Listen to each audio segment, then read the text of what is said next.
Hey everybody, it's me, your buddy Dave, the host of the Dark Stuff channel here on YouTube. Thanks a lot for checking out my latest video. This week's video is a recap of the second annual Outlandia Music Festival. Took place just last week here in Omaha.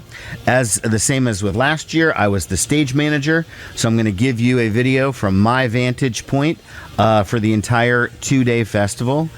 My face looks a little bit sunburned. I am a little worn out. It was two 15-hour days in a row.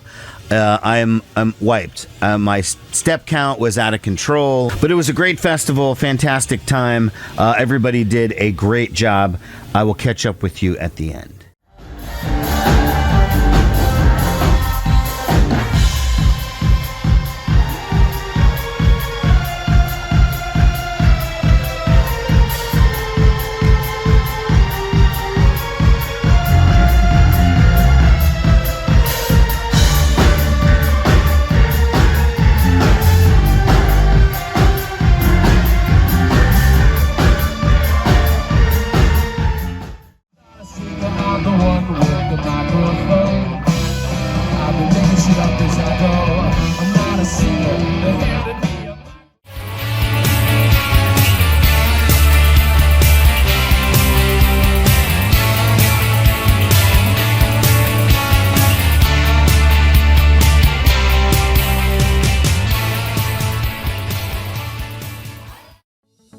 All right, Friday morning, about 6:45. It is day one. About to head out here in a minute. Today is the first day of Outlandia.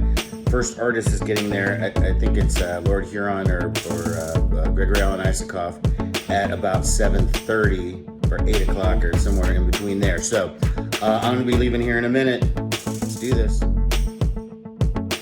Okay, so we arrive on the grounds bright and early.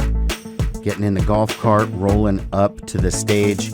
We have a 3 o'clock doors, and the first band is at 4 o'clock. But yeah, we're here bright and early in the morning because there's a lot of stuff still needs to be done. Here's the stage hands, the crew, and we just start unloading the trucks. First up was Lord Huron this day, and then we had Gregory Alan Isaacoff, and then you kind of stagger it after that, and bands come in over time, over a few hours, and we sort of stage them behind, like where these risers are that you're looking at there beforehand.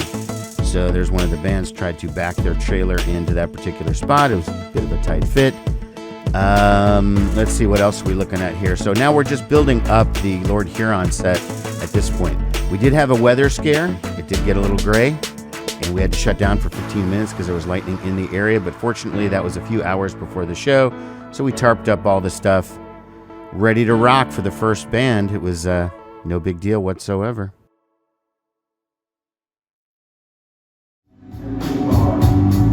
My brother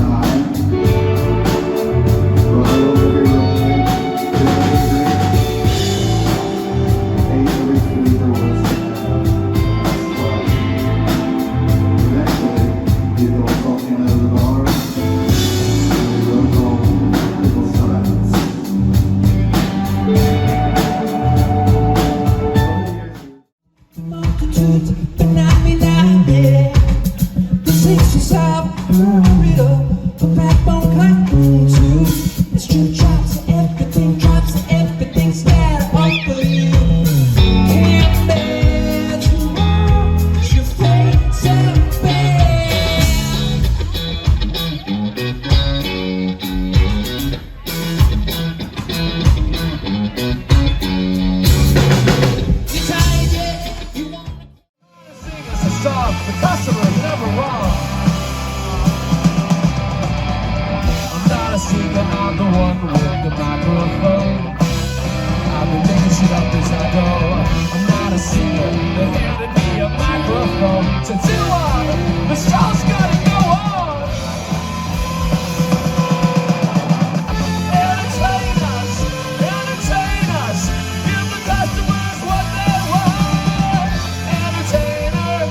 And who's gonna spend the nights with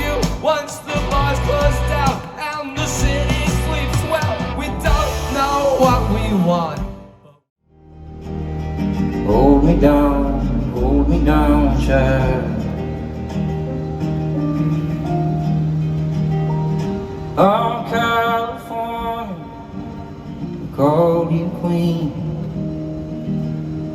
with your golden hair and magazine.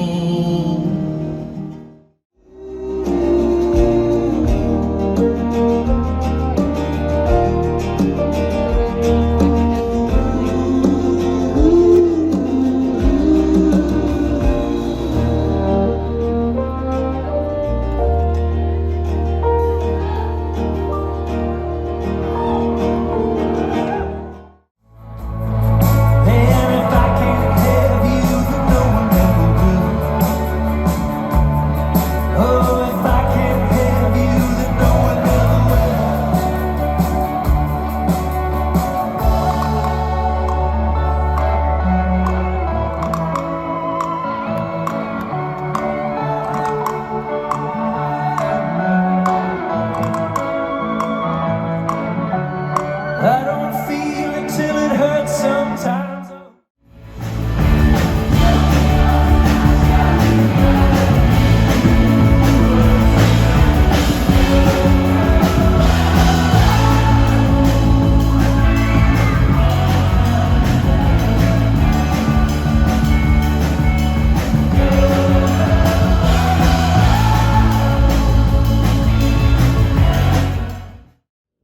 Hey, 6:20 a.m. on day 2, heading over. Right now, heading over to Falconwood. It's Modest Mouse Day, Jimmy Eat World Day, whatever. So Modest Mouse figures they're very early risers. All right, day 2. This was the longer day. We had a full day. The gates opened up at noon, and the show started at 1. We had 2 more bands this day, 2 kind of quasi-headliners because they both had headline-like stuff with Modest Mouse. But the day was very long and trying. However, I got personally thanked by Sean Marshall, a.k.a. Cat Power, and Isaac Brock of Modest Mouse, and that kind of made up for the long day.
Did I got me where did I want? Did I want love?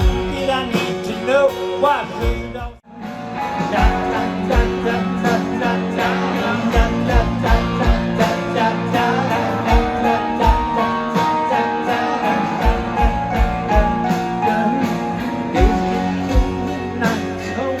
A lot of the young with his faces he knows. Talking about longs and I hate told you. It might not be a lot, but I feel you making those days getting longer when the nights come green. All right, thanks a lot for staying till the end. Man, this was a great festival. Too many highlights to mention, but I will say a couple maybe. Okay, so I think my favorite overall set was from The Faint. I've seen The Faint probably 24 times maybe over the years, but I've never seen them during the daytime. It's always been at night or indoors, and I was really impressed how well the show went off. I didn't think they were going to be able to do it. I just didn't know. I also thought that Cat Power covering Here Comes a Regular live was amazing.